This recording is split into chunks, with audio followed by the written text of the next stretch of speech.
Yeah, so hello everybody. I did one of these before and it seemed to go very well. Well, at least I enjoyed it. And I was actually really moved by it as well. I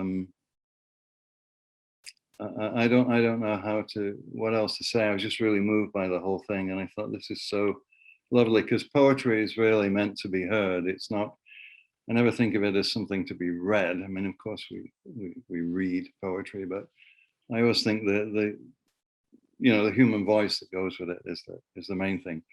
Anyway, I was looking through these poems and I just realized that they're mainly about love.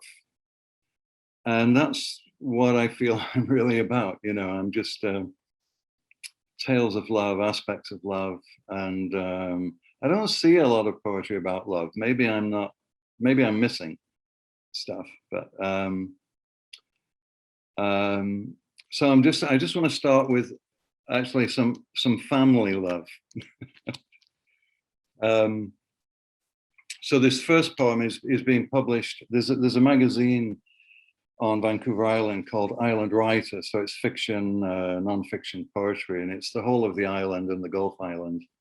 So I'm getting yet another poem published there, and it's a poem about ROSANNA, about June, about the mother of my kids. And she died 18 years ago now. And hard to believe, really. So she died young.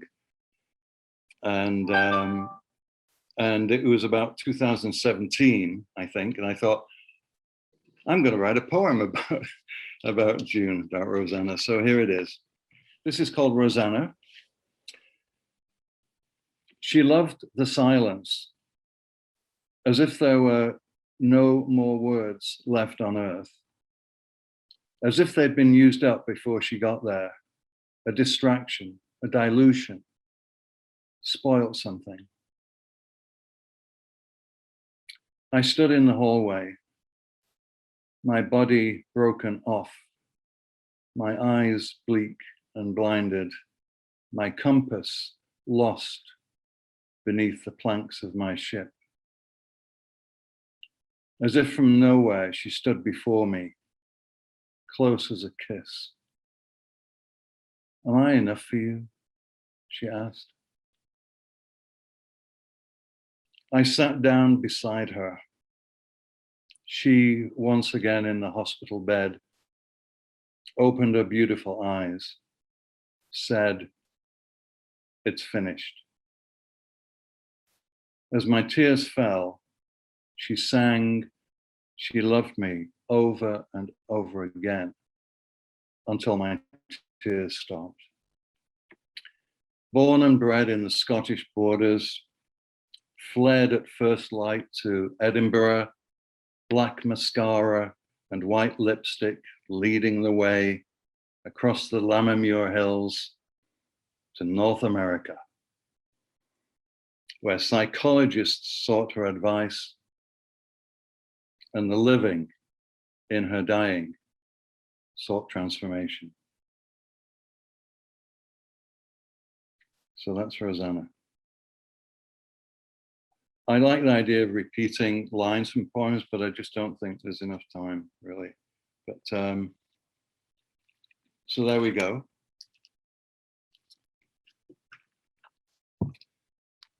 And the next family poem is about my older son, Nathan, who turned 40 last month. And his partner asked us all to do a video of something and send it to her so she could have this wonderful montage of comments. Anyway, I decided to write a poem, and it's called Nathan Turning 40.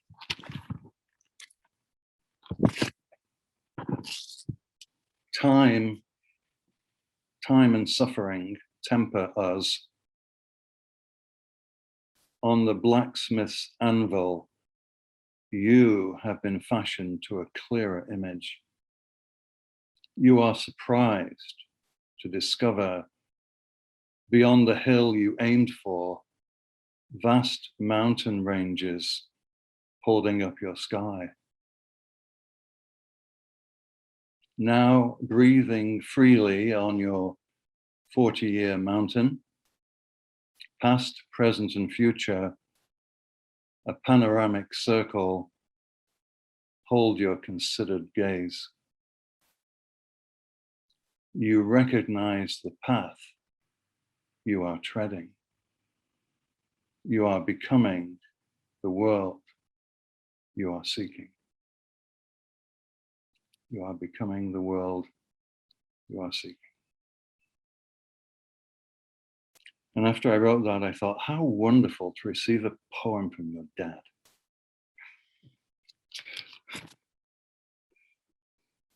And he has a son who is now almost 2, but I wrote this when he was about 6 months old. His name is Theo. His name is Theo Ming Miles. His mother is part Chinese, part Welsh. 2 dragon cultures.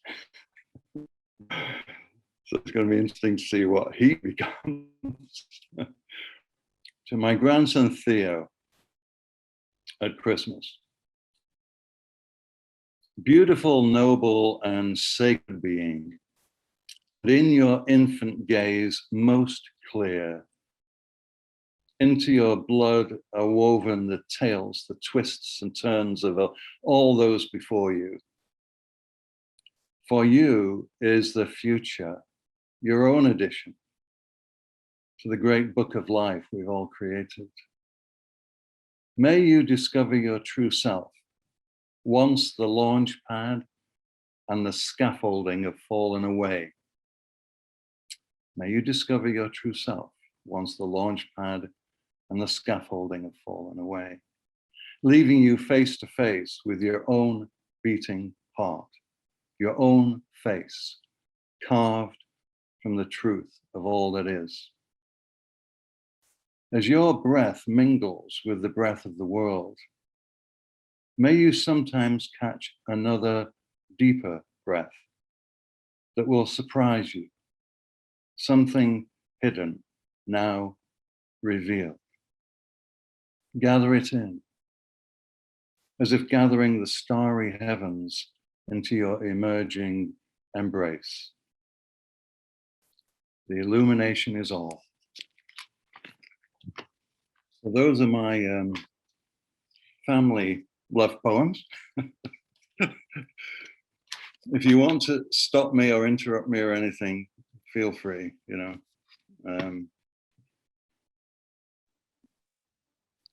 So these poems cover quite a period of time, actually.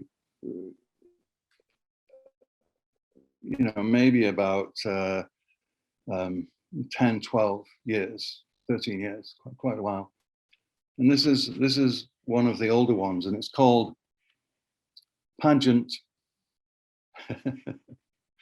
Ding Ding, Pageant Pilgrimage of Love. In the winter darkness, always remember there are among the dead as well as the living those who do not see us. But among the dead, there are many more who cheer through tear-stained cheeks the coming of our pageant pilgrimage of love. Their trumpets triumphant in our bright light. Their yearning hearts filled with the beauty of God. There, among the dead, ancient keening women are comforted in our shade. Under some forgotten mound, an ancient knight smiles through his mortal wound. Trembling children nestle against us as we tell our ancient tale. I suspect among the yet to be born, there are those who lay palm fronds before our painted feet, wait expectant to join our sacred dance, fingers pressed firmly on flute openings, bodies singing in lustful arising await their own pageant pilgrimage of love. We love, and at once indivisible, we all love. So it's this sense of love as just penetrating everything, you know, that the past, present, and future, it's all there. Once we're engaged with love, it's just all there. And I'm just overwhelmed with that sense of the pageant pilgrimage of love. Yeah, this is a poem called Dance of the Heart. And well, I'll read it and then just make a little comment about something in it. Because I'm a classical acupuncturist and I'm steeped in kind of Taoist thinking and understanding about life, there's a very particular understanding of what the heart is. So here we go. Dance of the Heart. We are all catalysts for one another. It's never a solo journey. The trees whisper and roar their love to the wind. The sea finds its sweetest caress in the feel of sand sifting through its salty flow. Dare we accept the invitation to dance with those who, like God reaching for Adam, have truly found us? Dare we accept the invitation to dance with those who have truly found us? The heart has become a refugee in its own land, carrying the burdens of others, traveling on journeys with no clear destination, left in the cold cellar under the cold eye of the jailer. What choice, other than to become as small as possible, to tremble in the rabbit burrow, to seek safety in the sacrificial act, even the act of compassion, even the act of worship? Dare we risk it all again, this dance of the heart? Can it be a dance of the future? Can it be a dance of the future rather than the painful tread of memory? Can it be a dance into the mystery opening before us? The ancients, those noble, beautiful, and illuminated beings, saw the heart walking hand in love with existence, not striding off into its own dreams.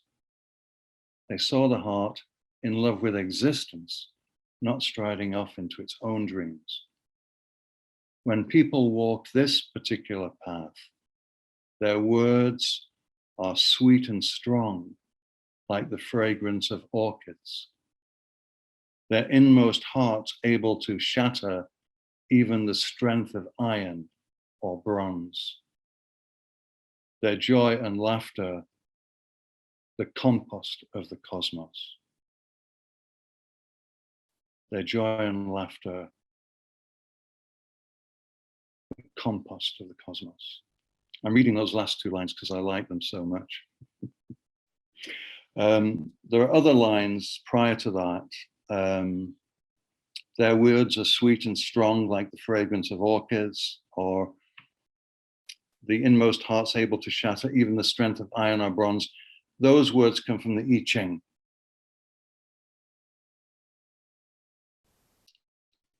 And so it's this sense of the heart in a very different way, not just caught up in its own dreaming, you know, its own world, but actually in love with existence and joining with existence. And the Taoists, their whole thing was, if we can have consciousness joining with existence, and by consciousness, I am saying the greatest expression of that is love, then we potentiate what we are. We become even more what we are, the human beings that we are in this particular life right now. So that's the dance of the heart. Gee, time is getting on, but here we go. This next poem is the longest poem, and the person I'm looking at right now is Raphael Bate in Great Malvern. And he knows this poem because he was in Devon, and we're at a friend's place, and I ended up reading it at that time. And it's a real love poem, absolute love poem. So if you're ready for a poem of love, folks, here it is. It's called The Pilgrimage North. Yeah, The Pilgrimage North was, well, I'll just read it.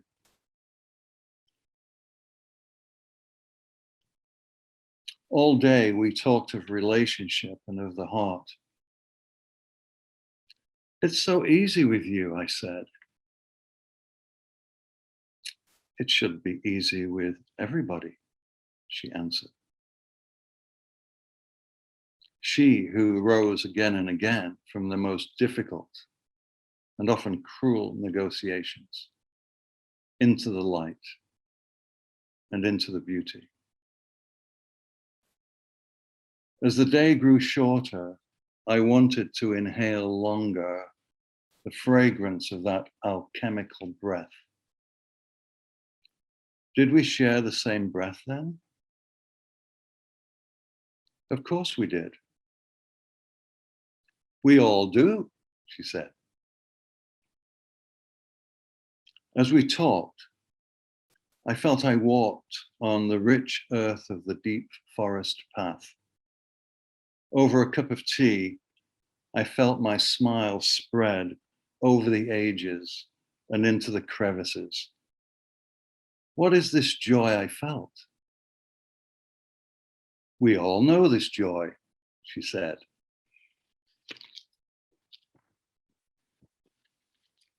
On the beach, briefly, she held my hand and I felt undone. I have to tell the truth. Perhaps I don't want you to leave, she murmured later. None of us want to leave, I replied. Well done, she said. There are temptations as well as truths inside the meeting place. Lydia was right when she said, Lydia's a friend, some of you may know Lydia, lives in Devon. Lydia was right when she said, I only want the truth.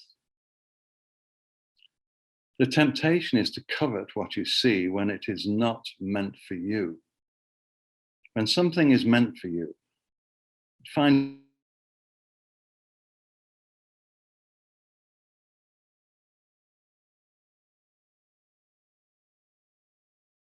as a divine inquiry.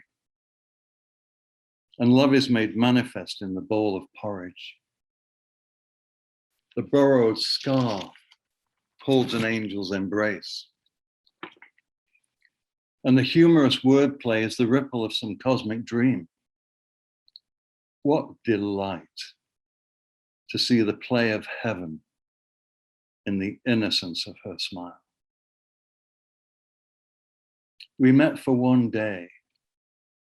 It was actually 3 days. We met for one day. One day sounds like we met for one day after 20 years of silence. Incredible. Was the train journey to the Northlands a pilgrimage to the past? Was I putting something in order?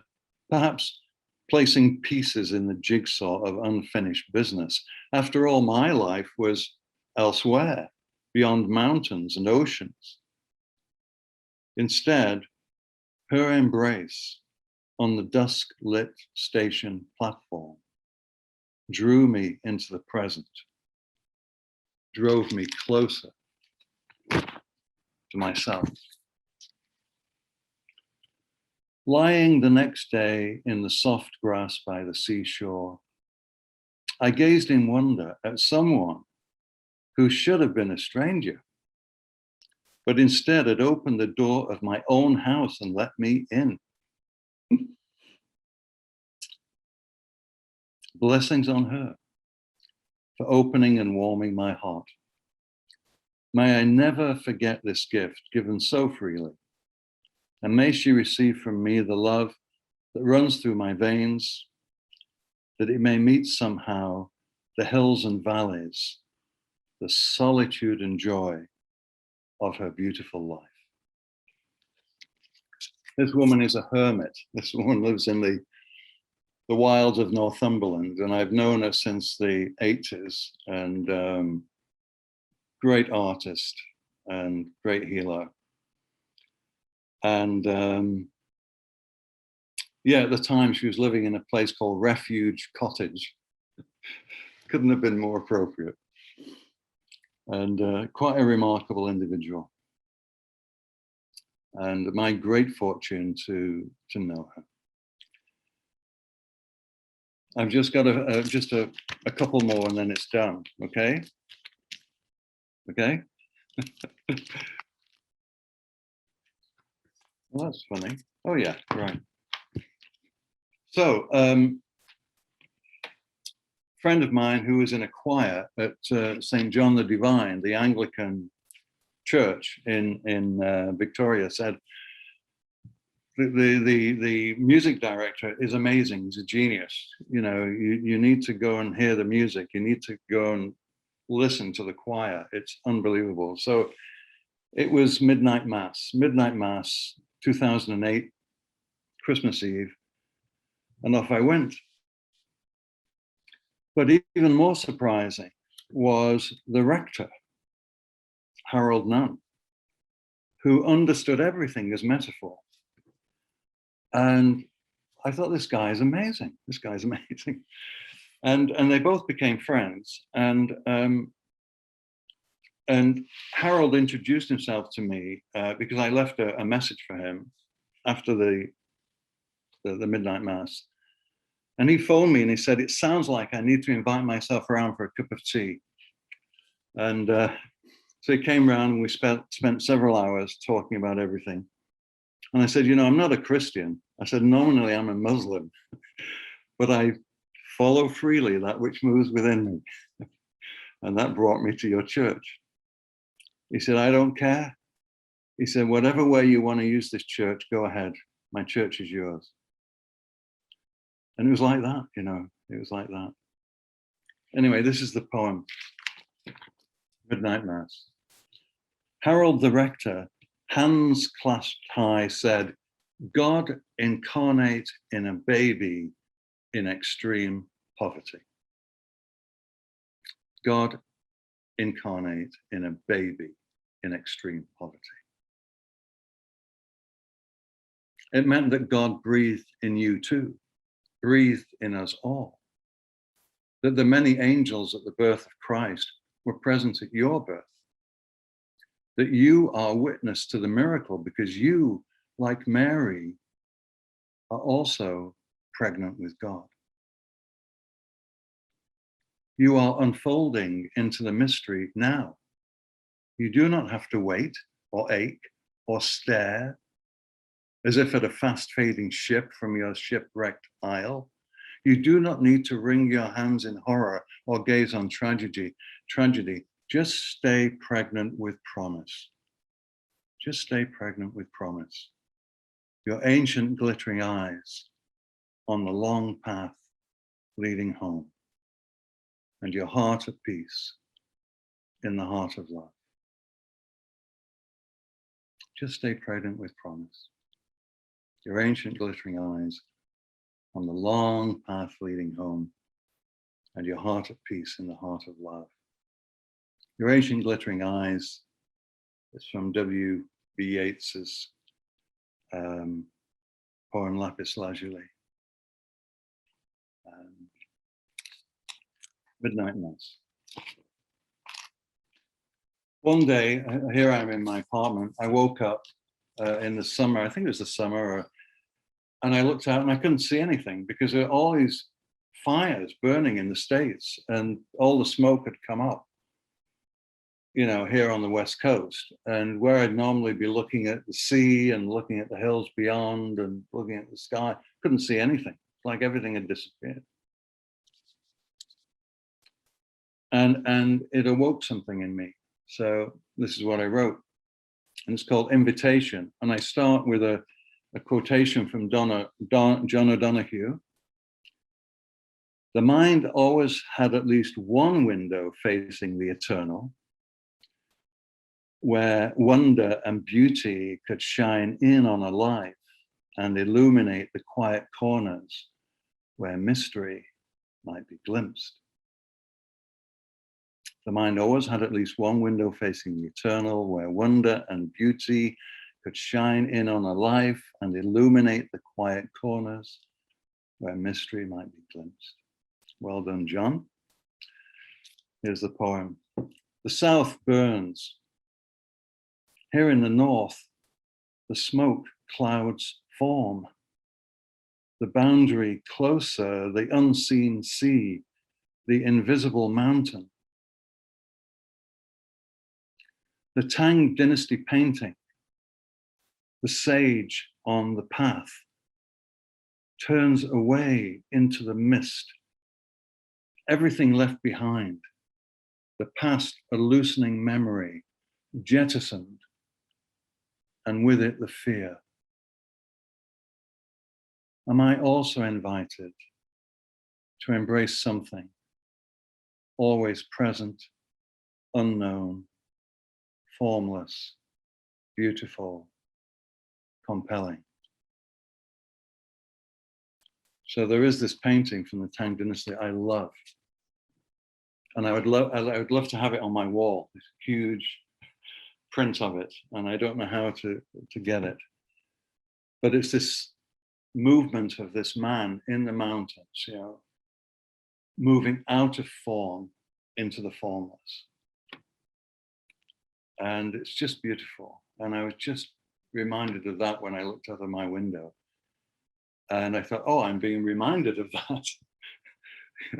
So this has a personal something going on here. Last poem, latest poem, and it's called Falling.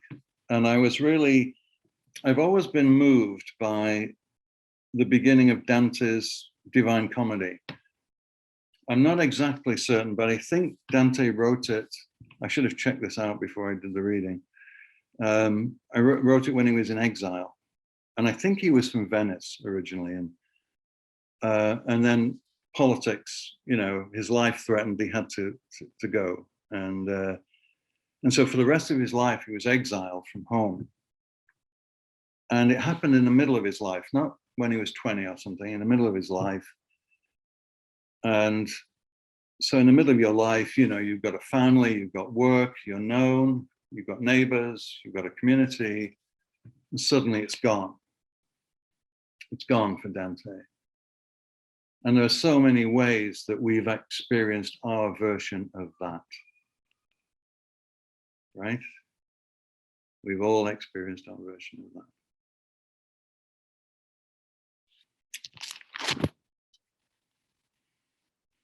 It's called Falling. As the Buddha says, if you're going to fall in the right direction. If you're going to fall in the right direction. I love that one. And we always fall. Despite our vigilance, our commitment, our intention to walk the path, there will be a moment, a sudden sigh, a misstep, an unforeseen letting go. Letting go is usually a surprise. Nobody willingly lets go of anything. Yeah. An unforeseen letting go. And we find ourselves in the ditch. Just as Dante found himself, quote, at the midpoint of my journey through life, astray in a gloomy wood, gone from the path direct. And it's amazing that those are the first lines of the Divine Comedy. He starts this epic journey right in the heart of his own personal experience of loss. And I just loved that. I just loved it. Yeah, just At the midpoint of my journey through life, astray in a gloomy wood, gone from the path direct. Yet can there be relief as you are held in the earth's embrace? Because of course, when you fall to earth. Can there be relief as you are held in the earth's embrace? Nothing to be done other than to rise. But wait a few moments, savor the fall from form. Savor the fall from form. Let the mystery whisper across your lips, into your bones. Dissolve your mind, if only for a second. Like welcoming a friend to sit by the fire and gaze into the flames. Falling. And I just wish when I was younger, I had trained in judo, because judo is how to be with the state of falling. How to be present in the state of falling. And I feel that's so important. So it's one regret I have.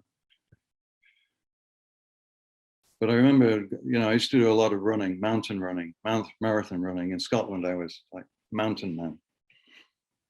And as I was running through the nature reserve, bleak winter day, nobody about, my foot got trapped in a kind of stirrup of a root, over I went. But I remember just as I fell, in pain, as I fell to earth, I just felt, just be here. Just be in this moment of, in a sense, the loss of form, whatever your agenda was, whatever you were planning on doing, wherever you were going, it's gone. Be in this moment now. And I just felt there was so much power and significance and meaning as a human being to be in those moments and to go with them when they arise, rather than try and avoid them or get away from them. No, I've got to keep going. I've got to fly the flag. I've got to, be positive and all the rest of it. And I don't believe a word of that. I just think it's a load of rubbish. I really do. It's a complete waste of time and a waste of energy, and it's no fun. It's just a terrible burden.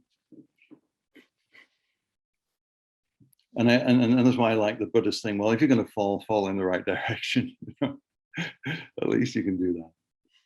But yeah, falling. So that's it. That's the lot. And I've gone over my time that I planned, but there you go.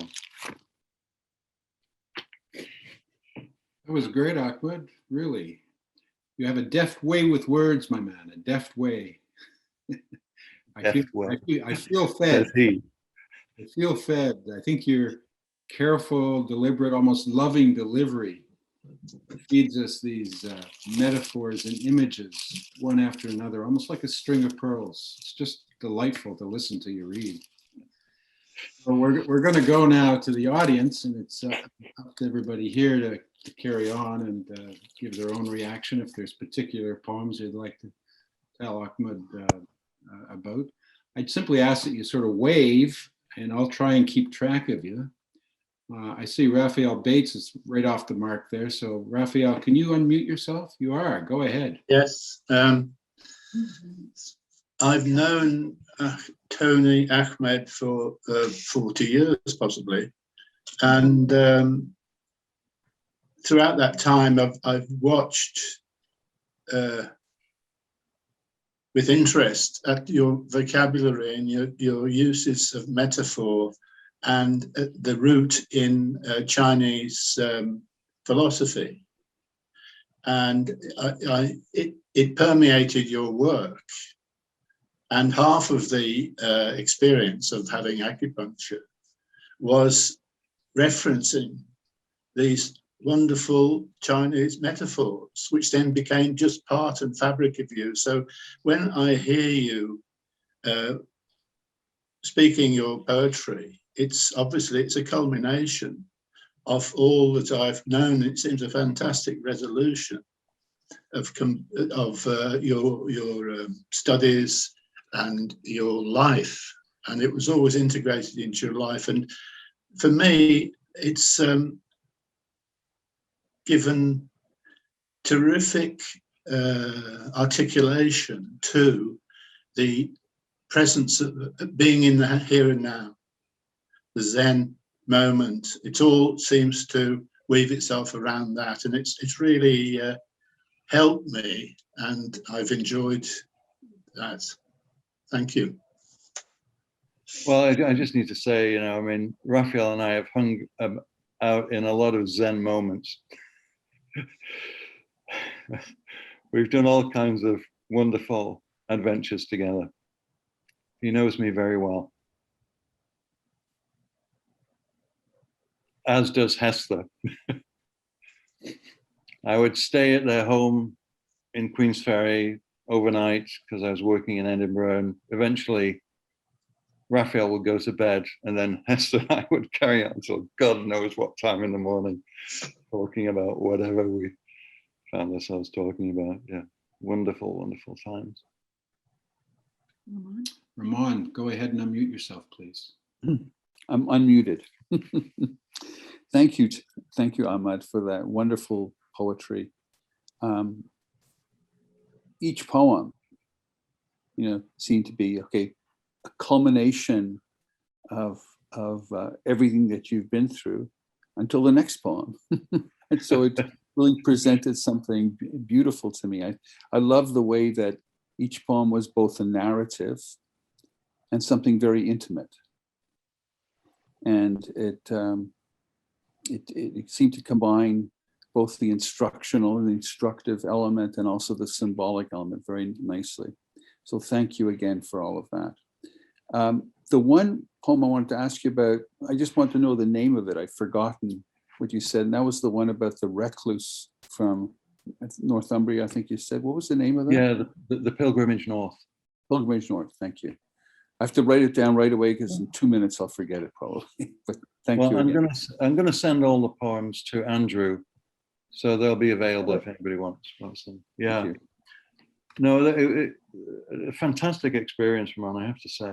I mean, just an incredible experience up in Northumberland there. If you ever get a chance to go to Northumberland, folks, go, if only for the light. It's another world. Thank you. Leanna, I think you have your office up. Go ahead. Yes, I just was really, I haven't met you before, but I was so moved by your poetry and feel like I know you now. And also I've been to quite a few of these. Your face lights up every line you say, your expression, you have so much expression in your face. And I was really moved by seeing the eyebrows knit at the right moment. Anyway, there's so much said in your facial gestures. It was really lovely. The Dance of the Heart and Pilgrimage North just really moved me. It was very lovely. And the love poems in the beginning, the two family love poems, I was batting back my tears of the beauty with which you capture life experience so wonderfully with words. So I really enjoyed this reading. Thank you. Thank you very much. Love to get to know you somewhere in the world, but you live in Canada, right? I think. Yeah, West Coast, Vancouver Island. Oh, yes. Oh, okay. Been there numerous times. Anyway, it's lovely. I just was thrilled to be here. Thank you for your sharing. So deeply sharing. Mm-hmm. Thank you. Thanks very much, Leanna. Lydia, do you want to unmute yourself and go? Am I unmuted?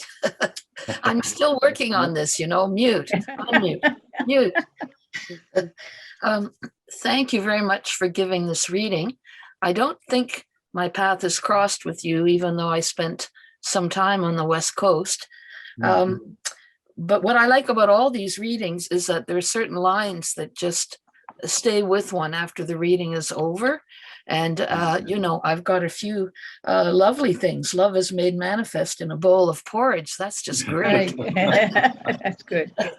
And, the falling, and you're saying we've all experienced the forcing to go to a new place. Well, I've been through some of that quite extensively.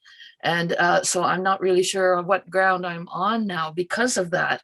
And so the connection to Dante being in the middle of the woods and so on, that's just marvelous. There's so many, I think, people that have kind of riffed off that line of Dante. Ezra Pound did in his cantos. I think he opens his cantos with some version of that. Hey, you and the little boat or something. He kind of colloquializes it. But anyway, just to say thanks a lot. I'm really happy to have got these images floating around in my head. I have one thing that I find it a little bit weird when a line gets repeated, because then it's taken out of the context of whatever came before. And so I found what I was doing was repeating the line before you did, and then sometimes you didn't do it. So it's a little freaky, that thing you do. But I know that I think there's some American poets like Robert Bly. He loves to do stuff like that. And I just be interested to know why you do that. I suppose it's just to savor the line a little bit more. Yeah. Yeah. Okay. Yeah. Sometimes I'm just in love with my own lines. Well, they're worth being in love with. But just when they're taken out of the whole poem, it sort of disrupts something for me personally. But anyway, thank you so much, and I'll stop talking now. No, that's okay. Thank you. Thank you. Halima, go ahead. Yeah, I was very, very moved by this reading. And I was moved by your last reading, Ahmed, and I'm just so delighted to get to see you again. And I was trying to figure out what moved me so deeply. For one of the poems I really went crazy over, and that was the Midnight Mass. I love the image that priest gave about the birth of Jesus. I thought that was just amazing, and then the way you expressed it was great. And I think the thing that I am so moved by you is that not only do you have a fantastic way with the words, but the subject matter is extremely deep, and it really is very satisfying. It's like, eating the best possible meal. So I thank you so much for that. I mean, there are some lines that I like particularly, but that's not important. And I like the fact that you repeat, although I thought at one point, I'd like to hear that straight through without the repeat. So, that's just something to think about. Okay, thank you. But yeah. I will think about that. I don't know. I mean, I don't know. That would be better. But you repeated the really best lines. Thank you. Anyway, but it's this combination of a, brilliant wordsmith with the content that's so deep and, gives me a lot to think about. I love the falling forward. Just wonderful. Thank you. Thank you. Thank you, Halima. I see somebody. Saul, is that your name? You have to unmute yourself. There you are. Go ahead. As a person who loves haiku and occasionally writes haiku, what I am so taken by is how spare the lines are, how eloquent, and how much they can express in just a few deft words. I so admire that quality, and I thank you for it. Thanks, Saul. Thank you. Isabel? Yeah. There you go. Thank you. I don't know if I'm going to be able to find the words to express it, and I wasn't going to say anything, but I feel the urge to say it, so I need to. I just don't know if I have the words. Ahmad, when you share from your heart the way you have shared from your heart, I feel an honoring that you allow us this intimacy of knowing your heart. I feel touched by your heart, and I learn from the wisdom of your heart. And I also feel like you open up something in me, which allows me to maybe share more of my heart, to realize the experience that you share so beautifully. We all have things to share. There's a courage in what you've done, and it gives me courage to maybe express a bit more intimately of what is in my heart. I don't know. I thank you for so much of what you've given and shared. Thanks, Isabel. Thank you very much, Isabel. Adelia, are you unmuted? Go ahead. Yeah, I'm unmuted. Yeah, I just wanted to share. Ahmad, now I can't see you. Oh, there. Now I can just see. I just wanted to share how moved I was by this reading. It was lovely to hear poems by you that I haven't heard before. And there was a point in the reading where you kind of let go. Something happened, and I shut my eyes and just went with it, especially the poem about the lovely rector at St. John the Divine. I just adored. And I copied down this line from the trip north to Northumberland, the offer of tea is a divine inquiry. That was so charming. There were so many little gems, and I'm delighted that Andrew Hall is going to put these poems together, and I hope make them available to all of us, because they're poems that need to be read and read again and again. And also the poem about the heart. Well, so many of them, all of them. It's just been a delight to be here today and to hear you read. And yeah, I'm quite moved. And what is if you can remember the name of the painting, the Tang Dynasty painting that you mentioned? I know. I've Man moving out of the form into the formless. That was quite something to go from going. Only you would go from smoke to most of us would just look out the window and say, "Oh, wildfire smoke again. Oh no!" But no, Ahmad, you took it somewhere else, and absolutely beautiful. And I've learned so much from you over the years. So, thank you. I'll get the information around that painting too, for sure. Yeah, thank you. I think it was 9th century, 7th century. I think it was a Tang Dynasty painting. Yeah. I think.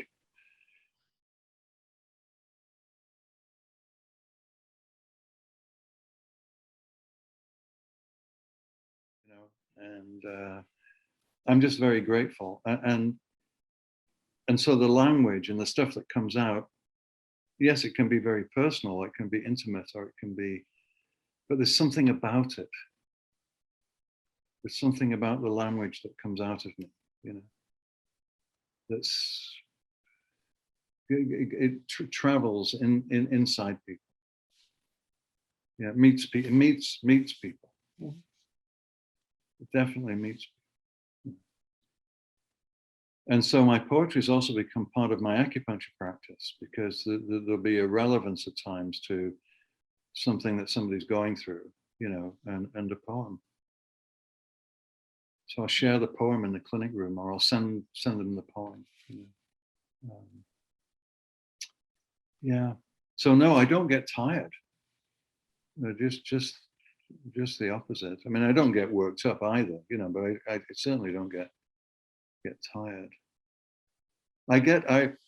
I'm always a little embarrassed with praise, you know. And there's a work called The Master of the Three Ways, and this came out during the Tang Dynasty, where they were looking at, rather than comparing Taoism, Confucianism, Buddhism, they were looking at the connections. You know, what's the connection between this process? And so there's a remark by one of them who says, you know, we're praising people for being human, when human should be what we expect. We should expect ourselves to be at that level of human. And the fact that we end up praising one another for just being human is a measure of how much we're, you know, far away we are from that place, you know. And that was really striking me the other day, you know, just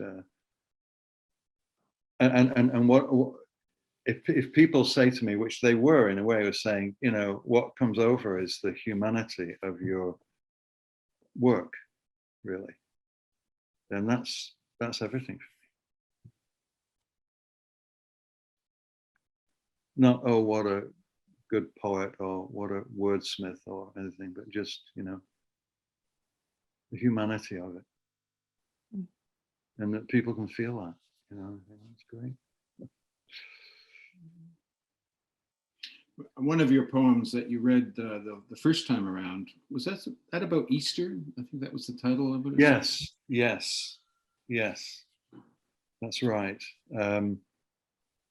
I was very, very moved by the whole Easter experience that year. I don't know when it was, last year, or it was very powerful for me. And there was this sense of here we all are, you know, here we all are, and why don't we just have that now? Here we are, you know. And I can't remember, I don't have it before me, so I can't recite it.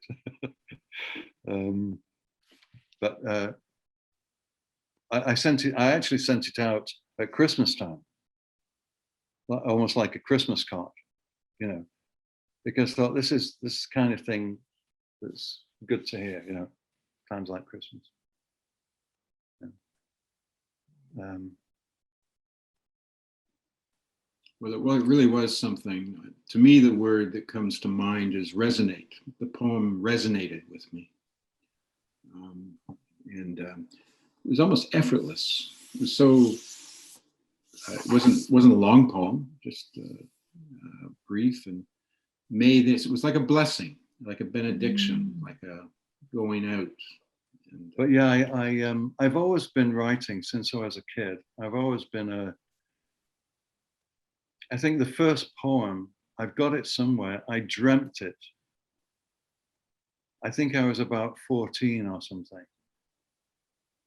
And I dreamt it, and I just woke up and wrote it down and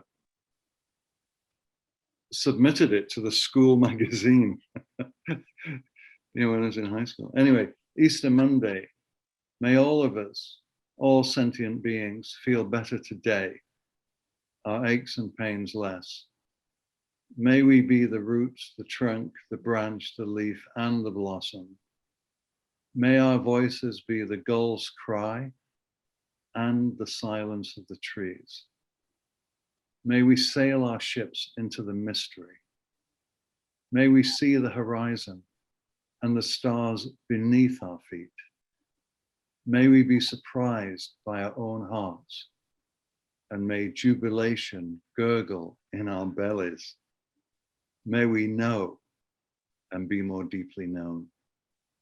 Yeah, that last line is, I was actually, the woman in the Pilgrimage North, Nikki Thomas, we were talking, and I said, you know, may we know. And she said, yeah, may we be more deeply known. So the second half of that line actually comes from Nikki. Mm. And it just, you know, I was just saying what I said, and she finished off the line. Wonderful person, wonderful person.